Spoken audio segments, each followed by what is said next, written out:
Hello বন্ধুরা, তোমরা সবাই কেমন আছো? আশা করি সবাই ভালো আছো। ভালো থেকো।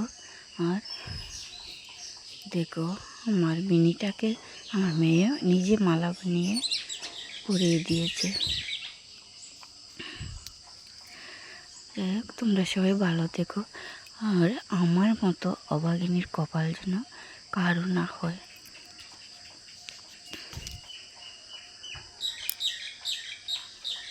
আমি হচ্ছি গরিব করে মেয়ে, দিনে একবেলা লবণ ভাত খেয়েও শান্তি থাকতে জানি। যদি ছেলে মেয়ে সুস্থ থাকে, বড় ভালো থাকে, ভালোবেসে যদি লবণ ভাত এনে দেয়, তাও খেয়ে শান্তি খুশি থাকতে পারে।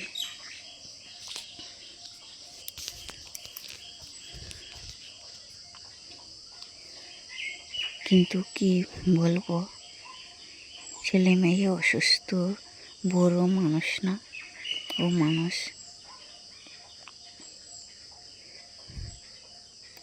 এখন দেখছি আমার ছেলেটাও ওর বাবার মতো, যতদিন আস্তে আস্তে আস্তে বড় হচ্ছে,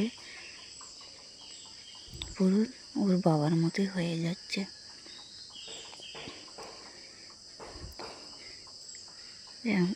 এক একটা মেয়ের হাজব্যান্ড যেরকমই হোক না কেন, যদিও ভালো না হয়, ছেলে মেয়ের মুখ দিকেও সংসার করে।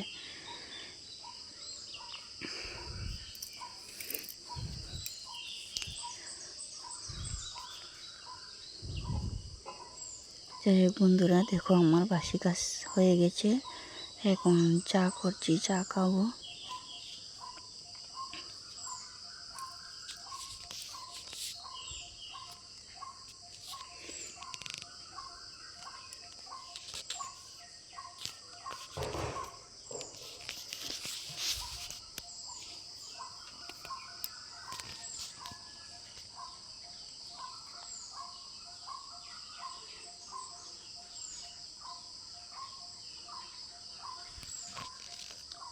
অনেক দিন হয়েছে, গ্যাস শেষ হয়ে গেছে, কিন্তু লাকড়ি আছে অনেকটা, তাই ভাবছি গ্যাসটা এখন নেব না।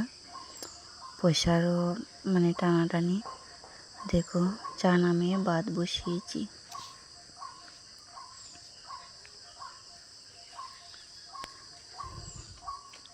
লাকড়ি অনেকটাই আছে, তাই ভাবছি যে গ্যাসটা নেব না,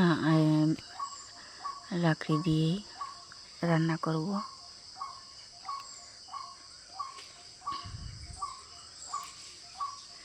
দেখো, চাটা খেয়ে বসছি, এখন সবজি কাটবো, সবজি কেটে রান্না করব।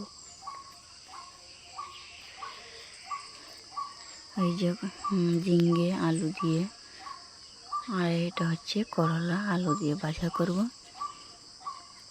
ঝিঙ্গে আলু শুটকি দিয়ে রান্না করব। যাই হোক বন্ধুরা, ভিডিওটা বেশি একটা লম্বা করছি না, আমার এই ছোট্ট মিনি ব্লগ। তোমরা যারা যারা আমার ভিডিওটা দেখছো, তোমাদের সবাইকে অনেক অনেক ধন্যবাদ আর শুভেচ্ছা জানাই। তো আমার ভিডিওটা এখানেই রাখছি। Bye bye.